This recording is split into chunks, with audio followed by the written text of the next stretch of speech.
Do you find yourself looking for closure when it comes to your narcissistic parents? Do you wish that you could get that closure with them? Hi, my name is Tari Lima, and I help adult children of narcissists gain psychological freedom from their family system. A lot of adult children of narcissists feel that they can't move on unless they do get this closure from their parents. So this can look like a lot of different things. We want them to confess that they've been wrong somehow. We want them to say that they're sorry. We want them to validate our point of view. But it's probably not going to happen. It doesn't make sense. And it's very self-sabotaging. Let me put it another way. Let's say that in order to live, you depended on taking a certain type of medication and that you really needed to have that medication by your side at all times because you might have some sort of crisis, and without it, it could send you to the emergency room. Now, would you leave that medication at home, or would you always have it by your side? You'd probably be sure to always have access to it because you need it. So when you're waiting for closure from antagonistic, controlling, manipulative, and immature personalities, it's kind of like having them take care of the medication that you so desperately need. It's putting it in someone else's hands. In the hands of someone you already have good reason not to trust. So what that means is that as adults, we have to get our closure elsewhere, not with our parents, but in a safe space where we can actually elaborate what happened. But why do we even need closure? Without closure, we often feel just anxious and we have nonstop rumination about what happened. We're unsure about whether we were right or wrong, whether it's safe for us to start investing in something else, sometimes even hopeful that our primary relationship with our mother or father might get fixed. So we're kind of left in this limbo state where we can't fully move forward because part of our emotions and our thought processes are still stuck in the past. When we're looking for closure, we're actually looking to stop this rumination. So for example, in the context of adult children of narcissists, we might find ourselves repeatedly asking ourselves, am I just an ungrateful child? Have I done something wrong? Am I exaggerating? Maybe there's another way to approach this. Maybe it's not that bad. We might also find ourselves wondering if we should have a conversation with a parent. Maybe they might be able to see us, validate us, understand our point of view. And to be fair, with a lot of parents, this is possible, even with a few parents on the narcissism spectrum. But for some, it's just not going to be possible. And the more you try to have that person see your point of view, being that you're dealing with a personality that is obsessive about rewriting what happened so as to have control of the narrative in such a way where they're always right and you're always wrong, right? So you're expecting this person whose lifeline is literally their ability to just rewrite the narratives as much as possible. And you want them to give you the narrative that you want them to give. You want them to tell you that they're wrong and that you're right and that they've been unfair. And this isn't possible because in much the same way that you want to stop your rumination, you want to reduce the anxiety related to whatever happened in your family system, the narcissistic individual also wants to regulate their inner anxiety. And for them, this anxiety centers around their need to protect their self-esteem and their identity. So when we're trying to get closure, these types of difficult conversations are often interpreted as you saying that your mother is bad or your father is bad. And if they do have high narcissistic traits, then they're going to have a real hard time dealing with this information. And it's going to be even more necessary for them to deny what happened, for them to distort what happened, and for them to deprive you of the answers that you want to have. Because if they give that to you, then they don't have their own medicine that they need, which is, like I said, control of the narrative, right? They have the right to say things happened in the way that they happened. And this is how they protect their version of reality and their self-esteem.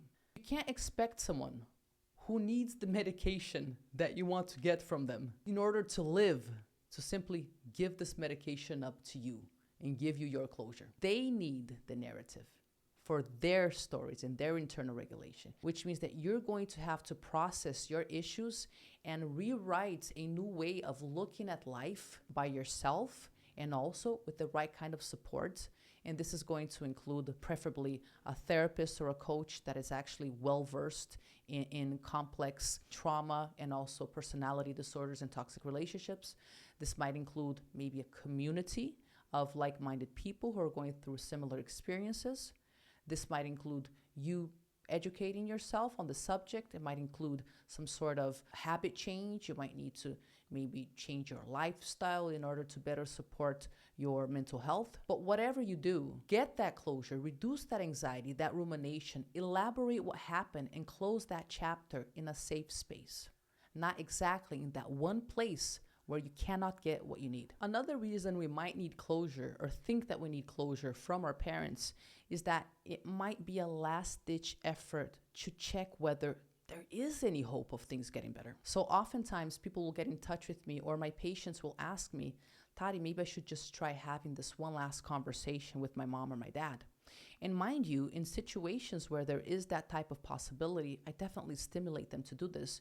And in many cases where we were dealing with parents who were just on the spectrum, the narcissism spectrum, or didn't have that many traits or weren't narcissists, they were able to mend that relationship with their parents. But that last-ditch effort, that hope that we have, that our inner child holds on to, that hope that maybe just this one last conversation will make them see the wrong in their ways. When we're still holding on to this type of hope, even though we have no reason to, it's often just our child part not being able to acknowledge that they're not going to get this from mom and dad. Now, closure is another way of saying that a chapter in your life has closed. And after that chapter closes, you go through a transition process whereby you start living a new chapter in your life. And when chapters close, it's very useful, it's psychologically healthy for us to pause and fully take in what it is that we're leaving behind. So it can feel very unsettling if we don't get closure, because it's almost as if all of that energy is still lingering in that space and we can't move on. Now, there's a great book about transitions called Transitions by author William Bridges. And he makes it very clear that transitions, right? And when you're moving away from a toxic relationship with your mom or dad and stepping into a different type of existence, you're going through a transition. But the first part of a transition is actually an ending and not a beginning. What type of new life are you going to start if you haven't even fully finished or put it into the last chapter of your life? When I say that a chapter ends, what I'm actually saying is that all that way that reality worked before no longer applies.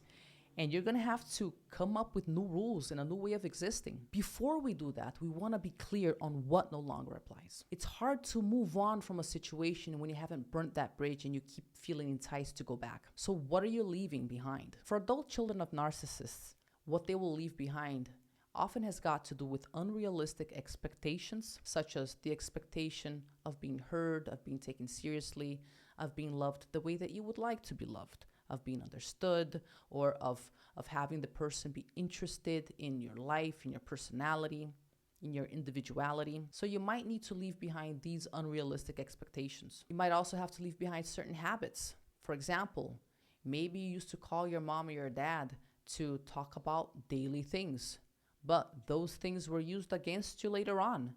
So as you close that chapter and you give yourself closure, you will leave that habit behind. That means that next time you want to talk to someone about your day, you're going to call a friend or you're going to talk to someone else, you're not going to do that one thing you used to do with your mom or your dad. You might change other habits. For example, you might decide that it no longer makes sense for your parents to have access to your children unsupervised. You might need to close that chapter and leave that behind. The second part of our transition into acceptance and getting closure by ourselves has got to do with accepting that you're going to probably go through a long period of ambiguity, uncertainty, and anxiety. As you try to piece together a new sense of identity, a new sense of what your social life is going to be, and how you're going to deal with your own needs, it's possible for you to constantly swing back and forth between that old chapter, those old ways of thinking, those old expectations and habits, and a new way of seeing things. William Bridges, the author of this transitions book that I mentioned, tells us that it's very important to be aware of this middle part of our transition journey because it's confusing, it's anxiety-ridden, it doesn't give us clear answers. We need to try different things out and get feedback from life to figure out what actually works. Our mind doesn't like not having clear answers. Ambiguity is not something our nervous system is okay with. Essentially, it's not comfortable to be in this middle part of your transition, particularly when you're dealing with setting boundaries with your family, because that will often trigger a lot of those really deep-seated wounds that our child part carries, such as abandonment and emotional deprivation and all of those things. So that's something else that we need to be aware of when we're trying to give ourselves closure. Step 1, make a list of what you're leaving in the past. Step 2, accept ambiguity, anxiety, nerve-wracking uncertainty, and understand that it's going to be a step-by-step process. And step 3, when we actually go towards the acceptance phase, the phase where we actually feel like we're giving ourselves closure, then that's life's invitation for us to create new rules, new habits. And this could be anything that you've been holding back on when you were more in touch with your family or more psychologically involved with your family. Because I know a lot of you have parents who are no longer alive, but they still impact you here. So when we get to this closure and acceptance phase, then we can actually think about what these new rules are, what these new expectations are, right? A new expectation might be, you know what, I no longer expect to feel like I belong, right? A new expectation could be something like, hey, my expectation now is that I'm going to build my own family with the people that I choose to be part of my life. You see how that's a completely different focus? Whereas in one situation, you're like, they need to validate me, otherwise I cannot be free. And now you're like, you know what? I am actually going to create my own family, and we're going to nurture one another. So essentially, if you're dealing with a narcissistic parent and you're dealing with someone who there's no negotiation with, then really, since you're not going to get that, it's really about just informing them your frame, your boundary, and then leaving. So what this could look like is, oh, so you're not coming to our family get-together on Sunday? But that's a family tradition, and you've always come. You know what? I actually have new habits now, so I'll see you guys some other time. And then don't explain yourself. Hey guys, if you're getting any value from this video, then smash that like button and also download your 10 steps to break free from your narcissistic family. Accepting that there's no room for negotiation and working with that is eventually going to save you a lot of energy. Now, do you feel that you need your parents in order to get closure? Are you kind of lost without this closure from them? Or have you woken up to the fact that this is actually something that we cannot leave in the hands of antagonistic people? We need to take our power back and give ourselves our own closure. And we can do this by making it clear what we're leaving behind, accepting the transition process and the ambiguity, and also coming up with a new list of expectations, habits, and things that we want to focus on. Let me know how your closure process is going in the comments below. And if you liked this video, I think you might like this other video as well.